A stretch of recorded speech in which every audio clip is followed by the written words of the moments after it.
Before we begin today's Smile Drop, this episode is brought to you by Dear Sweet One Lullabies, a collection of astrology-inspired lullabies created to bring softness, comfort, and calm into quiet moments with the little ones you love most. Inspired by the stars and designed for peaceful bedtime routines, Dear Sweet One blends gentle music with warmth, imagination, and emotional connection.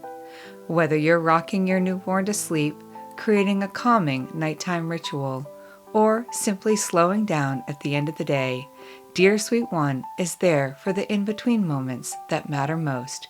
You can learn more at changehappenedpodcast.com and click on the Dear Sweet One banner.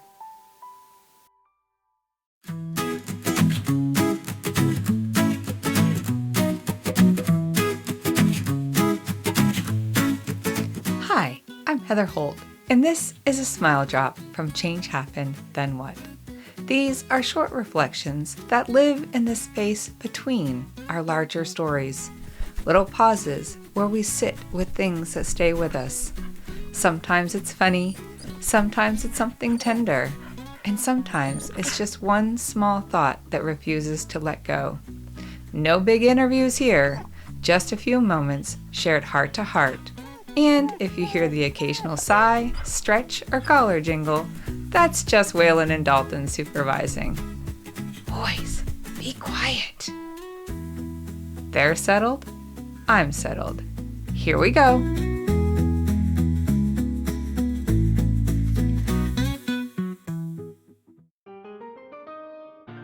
The older I get, the more often I catch myself saying things that would have made my teenage self roll her eyes. Things like, turn off the lights when you leave the room, or shut the refrigerator door, nothing in there is changing. And every time one of those phrases comes out of my mouth, I think, oh no, I've become my grandparents. Not entirely though. I still Google things instead of reaching for an encyclopedia. Although, to be fair, before the internet showed up, I actually used an encyclopedia. But there are moments when I hear their voices come out of mine, and honestly, I'm grateful for that. When I was younger, I loved sitting with my grandparents and listening to their stories. Stories about their house, how it was built, and how before they came along, they didn't even have modern conveniences. Stories about making things last because buying a new one wasn't always an option. Stories about saving scraps of string, washing aluminum foil, and fixing things instead of replacing them. At that time, some of those stories felt like history.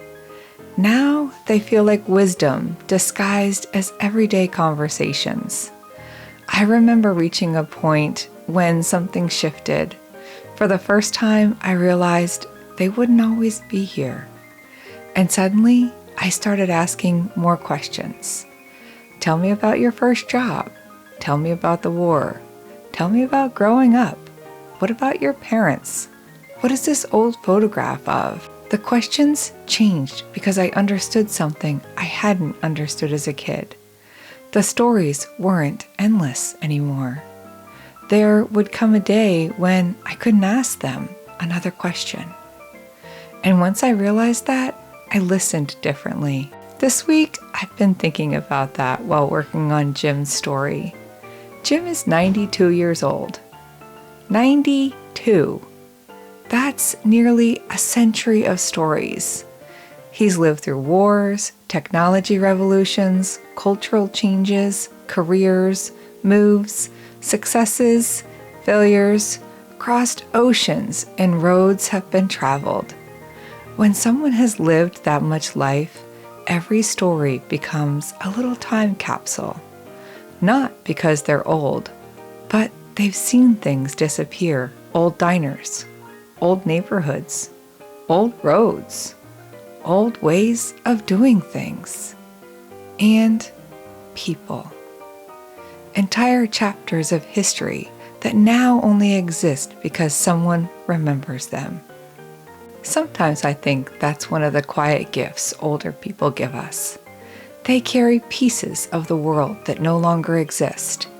And if we're lucky enough to sit with them a while, they hand us a few of those pieces.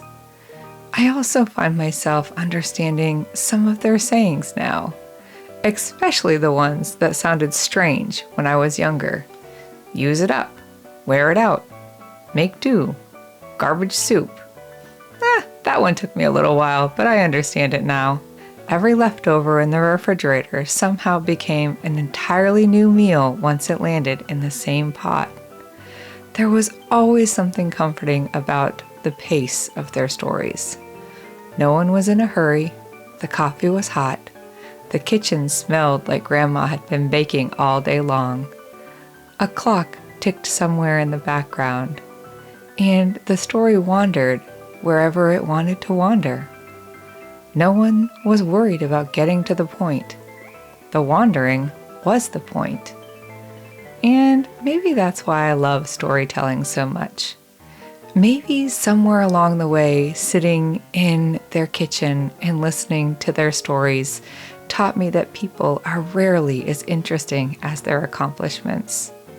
They're interesting because of the roads they traveled to get there, the mistakes they made, the detours along the way, the things they survived, the moments they still laugh about 50 years later, and the story behind the story. And I think that's why this smile drop connects to Jim's episode so much.